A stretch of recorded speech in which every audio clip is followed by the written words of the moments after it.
Hello बच्चों, let's read the question. The question says cyclohexanol is dehydrated to cyclohexene on heating with concentrated H2SO4.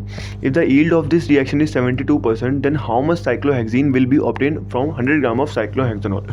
तो question में अगर हम पढ़ेंगे तो इसमें की कंसेप्ट हमारा निकल के क्या आएगा कि ये जो यील्ड हमें दिया हुआ ना 75%, तो इसका मतलब क्या है? यील्ड का मतलब क्या होता है कि कितना जितना अमाउंट में मोल कंज्यूम हुआ है रिएक्टेंट का उसके कंपैरिजन में जो प्रोडक्ट ऑब्टेंड हो रहा है वो कितना अमाउंट में ऑब्टेंड हो रहा है, तो वो क्या होता है? यील्ड होता है हमारा।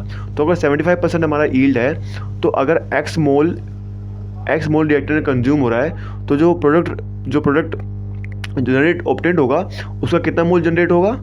X into 75/100%। 75/100 मतलब 75% है तो 75/100 इतना मोल जो होगा प्रोडक्ट का मोल जनरेट होगा। तो इसके अगर हम रिएक्शन लिख लेंगे तो हमारे पास आंसर आ जाएगा। तो इसकी रिएक्शन क्या होती है? साइक्लोहेक्सेनॉल क्या हो जाएगा हमारा? C6H12O से किस में कन्वर्ट हो रहा है? C6H10 में कन्वर्ट हो रहा है। तो इसका मोलर मास क्या होगा? 100 ग्राम, और इसका ग्राम भी हमें कितना ही दिया हुआ है, इसका वेट भी हमें कितना दिया हुआ है? 100 ग्राम ही दिया हुआ है क्वेश्चन में भी। तो ये हम कह सकते हैं कि हमें यहाँ पर कितना दिया हुआ? 1 मोल दिया हुआ है।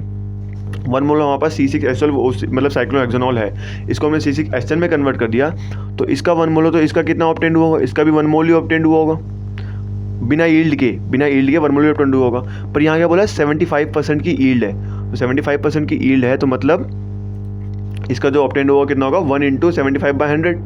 1 × 75/100 तो ये क्या आ जाएगा? 0.75 मोल इसके जनरेट हुए होंगे।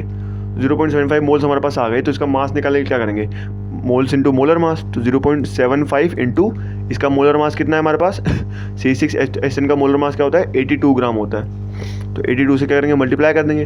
जब इसे मल्टीप्लाई करेंगे तो हमारा आंसर क्या आ जाए? 61.5 ग्राम। तो option A is right answer. Hope you understood it well. Best of luck.